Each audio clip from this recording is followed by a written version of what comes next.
বন্যা পরবর্তী পরিস্থিতি জানবো শুরুতেই ফটিকছড়ি থেকে আমাদের সাথে যুক্ত হচ্ছেন রনি দত্ত। রনি,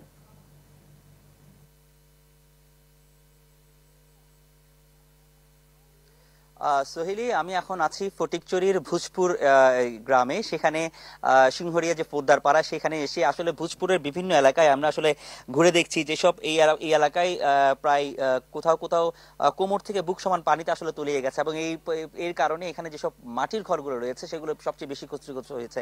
আপনি দেখছেন যে আমার সামনে যেটা ঘরটি রয়েছে পুরো একেবারেই সেটি তলিয়ে একদম মিশে গেছে মাটিতে। তো সেখানকার যারা আছেন তারা কিন্তু সেভাবে বসবাস করতে পারছেন না, বিভিন্ন জায়গায় তারা থাকতে হচ্ছে। এছাড়া আরো বিভিন্ন এসব এলাকায় আরো বেশ কয়েকটি আমরা মাটির ঘর যেগুলো দেখেছি, বেশিরভাগই আসলে মাটির ঘর এখানে ক্ষতিগ্রস্ত হয়েছে।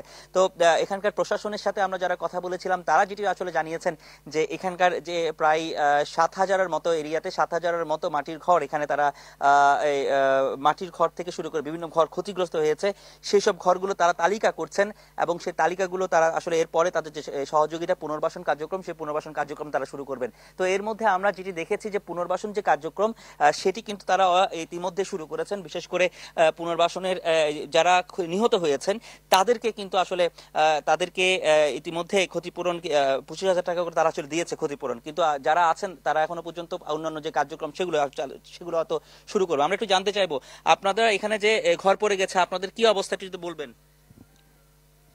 বলেন। তাই আমরা এখন অনেক কষ্টে আছি, আমাদের ঘরটা একবারে মাটির ঘর লেভেল হয়ে গিয়েছে।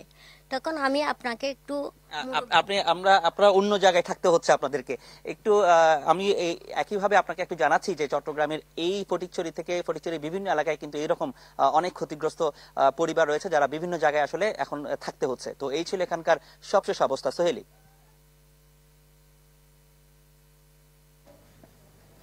রনি, ধন্যবাদ আপনাকে। দর্শক, ফটিকছড়ির বন্যা পরবর্তী পরিস্থিতি নিয়ে বিস্তারিত জানাচ্ছিলেন সহকর্মী রনি দত্ত।